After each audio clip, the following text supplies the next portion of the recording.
Hello everyone, and a special welcome back to all of our salty, tomb-raiding Fast and Furiosa E viewers out there. Today on the show, it's a fantastic femme fatale fracas as two of the biggest box office badasses on the planet go tete-a-tete in a contest from which only one will emerge unscathed. Nah, they'll both be fine, it's just for fun here. But I, your host, Mark Ellis, take this show seriously, and I'm prepared for a battle that could go down to the bitter end between Angelina Jolie, one of the stars of the new MCU film Eternals, and Charlize Theron, a great actress whose name I think I'm pronouncing properly. In one corner, you have the original big screen Lara Crofts, who can brag about being a high-octane assassin, an evil entity whose horns make her 10 feet tall, and a mom who can't find her kid. In the other corner, it's the newest monster in that F&F franchise, who also kicks post-apocalyptic ass, has shaken the hand of the devil, and was in the 1997 comedy hit Trial and Error. Really? That's on the resume. Still. And while neither star replied to my many social media pleas to appear on the show in person today, we have a bunch of stats and clips that I'm sure they'll enjoy as they excitedly watch from home. Or a private jet, or a yacht, outer space. Rich people do a lot of fun stuff these days. Here's how we'll determine a winner. Round 1, box office. Round 2, Tomatometer / audience score. Round 3, iconic characters. Round 4, greatest hits. And then we'll do a wild card round that could involve who's won more Oscars. Oh, right, they only have one each. Okay, how about who's been nominated for multiple Razzies? And I'm being told they both have. Okay, but in no world are both Angelina and Charlize involved in the United Nations. Get out! They both are! Wow, good for them. They can do it all. Beat up bad guys, torture good guys, and possibly bring about world peace.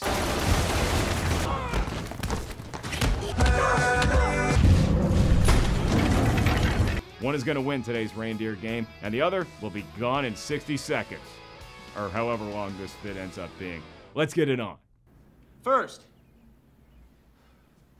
you do this radical thing to your hair. No, you hate it. Stop. I think it's fine. I think it's fine. But I also think it's traumatic.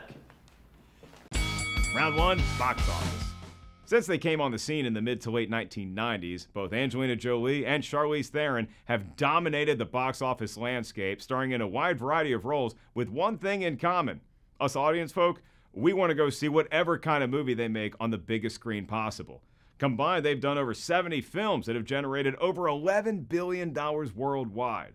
But if you've ever seen this show, you know that we don't allow team-ups. Gladiators, get to your corners. Charlize Theron scored the first big hit for either competitor today when her supporting role in 1997's The Devil's Advocate helped Keanu and Al Pacino rake in a total of $153 million across the globe. 2 years later, Angie, can I call her Angie? Do we have intel on that? Countered when 1999's The Bone Collector collected over $100 million, or bones.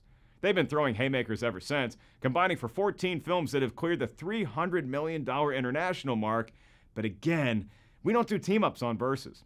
All told, Charlize Theron's total box office receipts add up to $5.6 billion, which divided by her 40 films makes for a sparkling fresh average of $137 million per picture.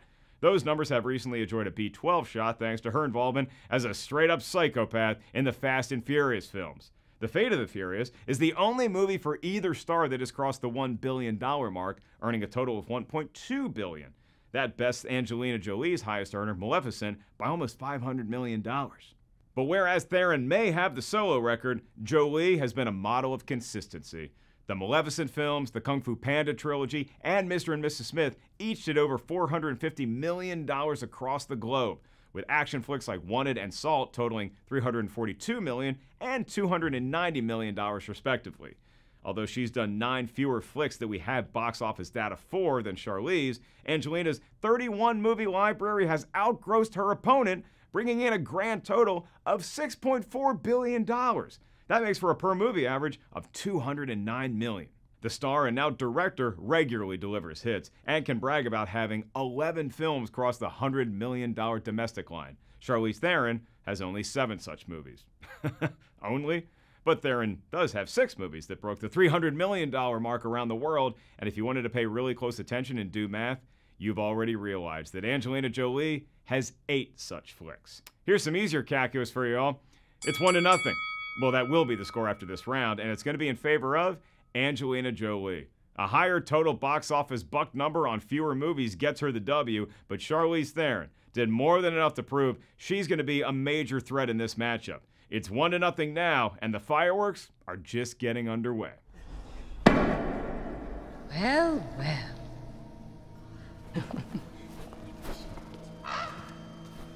What a glittering assemblage, King Stefan. Round 2, Tomatometer / audience score. Sure, we love fast cars, fistfights, and explosions, but the biggest reason we keep shelling out our lawn mowing money to see these two badass ladies on the big screen is because they always churn out quality content. Reliability is key, and we can trust them to score big with critics on the Tomatometer and regular folk on the audience score metric. At least we can trust them most of the time. Hey, look, you make enough cinema, you're gonna have some milk duds. So let's get the misfires out of the way so we can get back to properly celebrating this duo, who again, I have to stress this, will not be teaming up today. Good God, who's that? That's Julia Roberts' music. No, I'm just kidding. We'll probably start doing stunts like that next season, but for right now, here's some movies you probably wanted to forget. Charlize Theron starring in Aeon Flux? 9% on the Tomatometer. Okay, how about everyone's favorite Thanksgiving movie, Sweet November? I have no idea if Turkey Day is actually involved in that film, but it's only at 15%. And a movie I drank multiple beers during and still can't forget is the 19% that The Huntsman Winter's War earned. November, winter, I have a theory that maybe Charlize should stick to the spring and summer months. Angelina Jolie also has some real rotten skunks on her IMDb, but some of these flicks were nevertheless huge hits. Both of her Tomb Raider movies are in the 20th percentile, as is Gone in 60 Seconds. Then you also have the epic misfire Alexander at 16%, and her low bar is set with Antonio Banderas in Original Sin, which meandered its way to just 12%.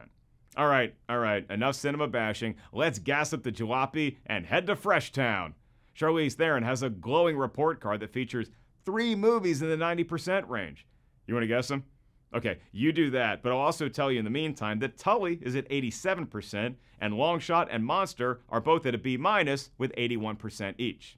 All right, enough stalling. Her high bar is the twin 97%, thanks to Kubo and the Two Strings and Mad Max Angry Avenue.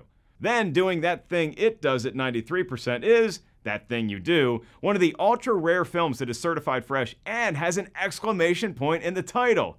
Only Tom Hanks could pull off a miracle like that. While Angelina Jolie only has one movie in the 90s. Really? And it's 1998's Gia? She does boast a bountiful fresh filmography, as Kung Fu Panda 1 and 3 are tied at 87%, and Wanted and Beowulf are tied at 71%. Weighing in at 70% even is Sky Captain in the World of Tomorrow. Wow, that's fresh. Never seen it. And I didn't forget about you, Kung Fu Panda 2. You're doing just fine at 81%. The tides do turn slightly when we check out the audience score. Jolie pulls a prequel Obi-Wan Kenobi and seizes the high ground, notching 95% for Maleficent, Mistress of Evil. Those Who Wish Me Dead is at 85%, and the film for which she won an Oscar, Girl Interrupted, is at 84%. Charlize Theron answers the bell here as well, and crowd pleasers like F9 and The Italian Job are at 82% and 80% respectively. It's a pretty great formula. Drive a fast car, you get a fresh movie. And Monster, for which she won her Oscar, climbed all the way up to 81% here. And while Angelina Jolie wins the overall audience score per film average with a fresh 61% to Charlize's oh so close to fresh 59%, the slightly bigger gap is found on the Tomatometer. Theron's per movie average is 52% to Jolie's 47%. But to be fair, Ange's Cyborg 2 doesn't have a Tomatometer score, but I can't imagine it would fall lower than 98%. Also an accomplished director, Angelina Jolie did garner an 88% fresh Tomatometer score for 2017's First They Killed My Father. Geez, that was their opener? What'd they do next? But her other 3 efforts, Unbroken, By the Sea, and In the Land of Blood and Honey, all fell to rotten territory. It's a close call here, as both filmographies feature stunning highs and a few, hey, we're starting out in Hollywood and need some cash lows, but in a nail-biter, I'm giving the edge to the slightly better Tomatometer output of Charlize Theron in this round. Round 2 belongs to Furiosa, and we got us a tied ball game.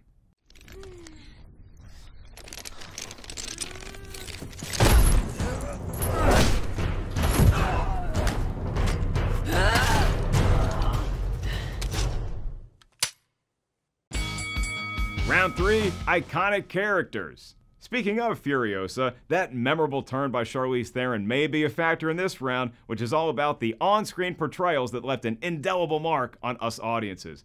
Action kick-assery, dramatic monologizing, comedic retortery. These two A-listers can do it all, but whose roles left more of a lasting imprint on the story of cinema? This is going to be a fun round. Angelina Jolie serves first and goes up 15 love with her Oscar-winning role opposite Winona Ryder in Girl Interrupted. Jolie plays Lisa, and upon reflection said, quote, "I really genuinely thought I was the only character who was sane in the entire film."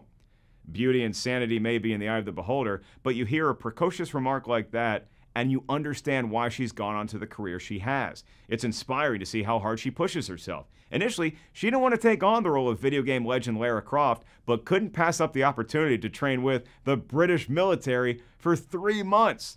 Jolie wanted to see how far she could go, and I would say hundreds of millions of bucks later, it made it worthwhile. Later, she'd admit to craving more roles that brought out elite physicality, like her character from Wanted, Fox.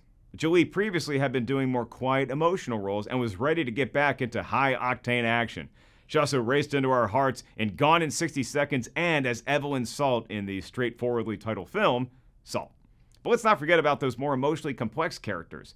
Christine's trauma at losing her child in Changeling would be a challenge for any thespian, but Jolie is note perfect in finding a heartbreaking balance between outward composure and inner turmoil. Charlize Theron was already a star when she took home Oscar Gold for the role of Eileen Wuornos, a serial-killing prostitute in Monster.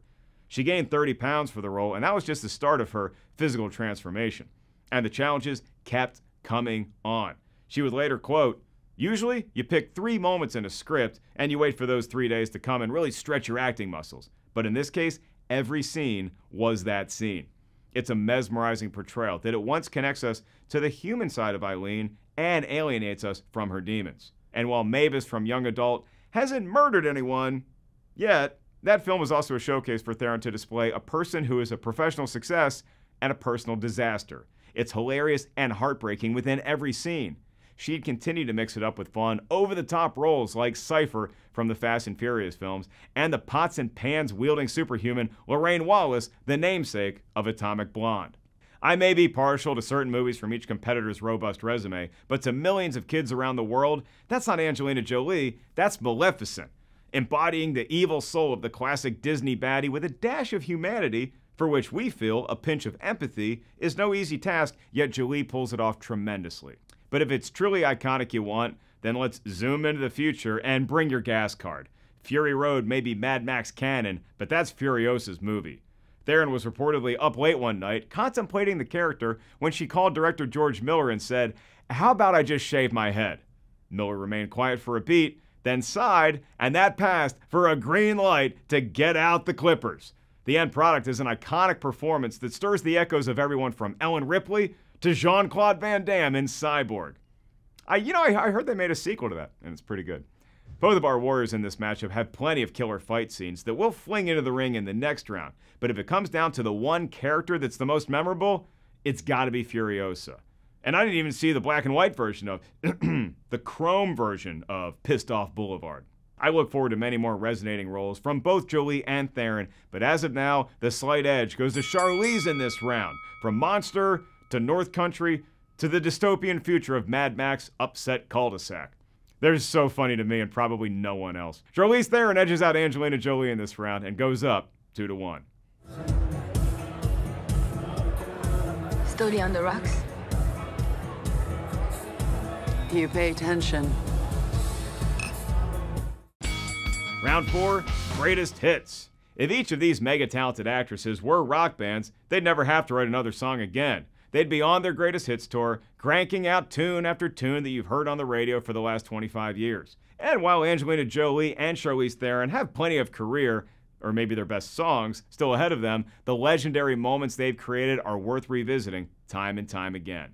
It'd be easy to say that critically acclaimed flicks like Fury Road or audience pleasers like Wanted are just one long iconic moment, and the host of this show has used that line many times in past vids, but the standout scenes for me would be the curved bullet sequence from Wanted, or the first meeting between Furiosa and Max, which ends up being one giant glorious brawl. Far from damsels in distress, Jolie and Theron prove they're full-on action movie stars in films like these. Check out the acknowledgement of Tom Hardy's Max that it's Furiosa who's the better shot, or in Wanted, when it's Jolie rescuing James McAvoy during a grocery store shootout. Evelyn Salt shows off her ability to MacGyver weapons out of thin air, and that freeway chase scene plays out magnificently. As for Mr. and Mrs. Smith, it's a super fun, home-wrecking battle between that happy couple, even as they were possibly trying to end each other's life. And as for the movie itself, let's just say the chemistry between Angelina and Brad Pitt was evident. Lesser-known Theron actioners like The Old Guard and 2 Days in the Valley still feature some insane fights, such as when Charlize and Terry Hatcher get into a bit of a tiff. Action chops are great and put plenty of butts in seats to fill a theater, but these two stars can also stir us with emotions. Just witness the gamut of feelings Theron's character jogs in North Country during the "stay the hell away from my husband" scene, or the "I am not your mother" heartbreak displayed by Jolie in Changeling. That one gets bonus points because director Clint Eastwood is famous for doing maybe 2 takes before moving on. To nail something that intense and make it to Josie Wales's liking right out of the gate is remarkable. Theron counters well with her terrifying turn in Monster. Check out her speech detailing regret and enjoy a masterclass in acting. If you can forgive me for... Because I don't know. I don't know if I can forgive myself for my... You know, for this... All this...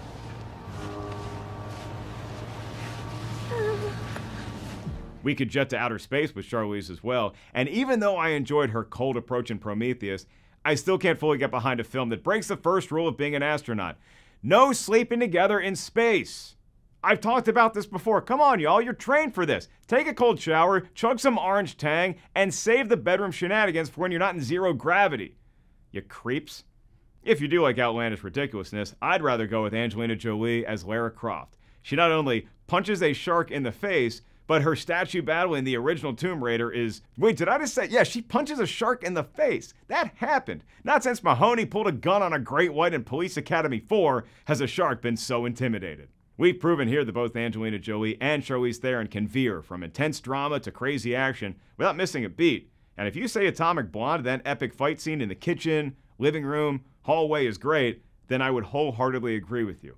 But I'd also point out that Salt has a pretty stunning stairway maneuver, and when Theron was a sidekick in early career actioners like Reindeer Games, Jolie was already making a lasting impression as a true action star with the Tomb Raider films.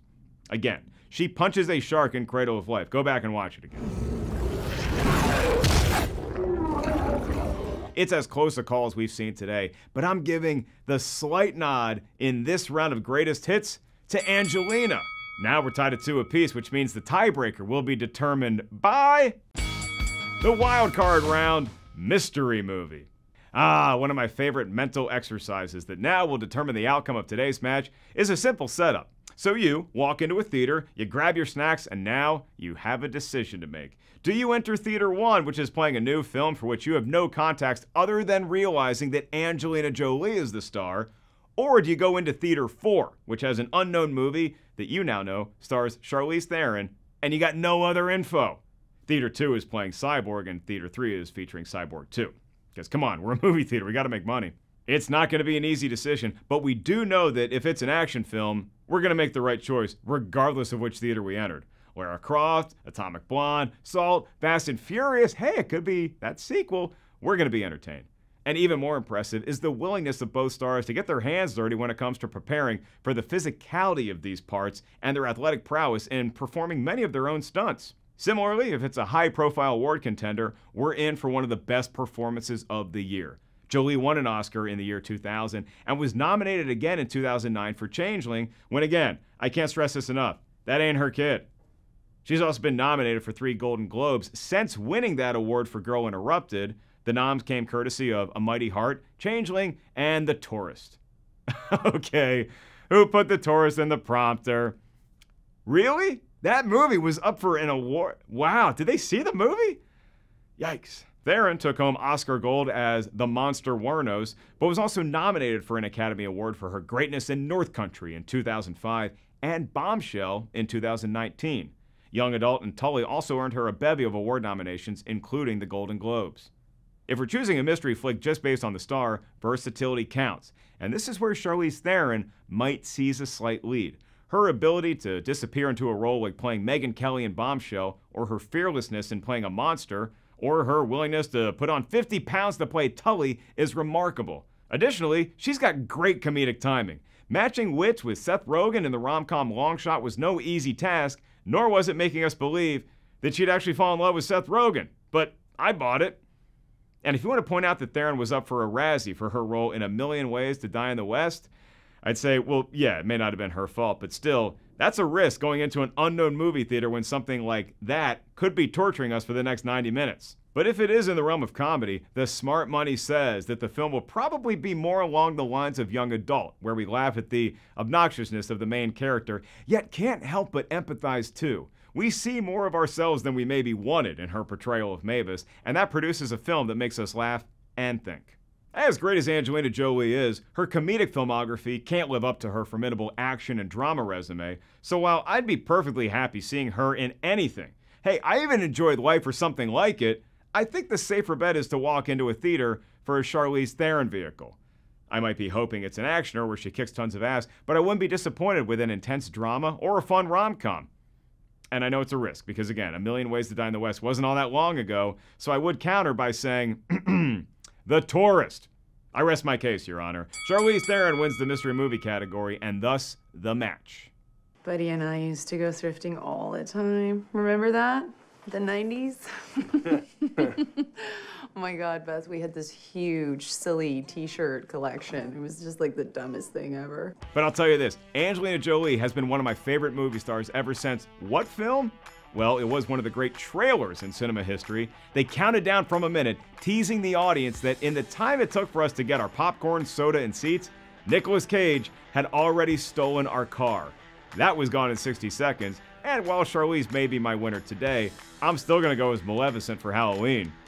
Well, I'll have horns anyway. It's more of a Go Woodsy creature that I pull off, but I'm definitely ready to be one of Maui's minions. And again, it's just my opinion, we do it for fun, and now it's your turn to vote. Hit me up on social media and let me know who you'd rather see on the big screen.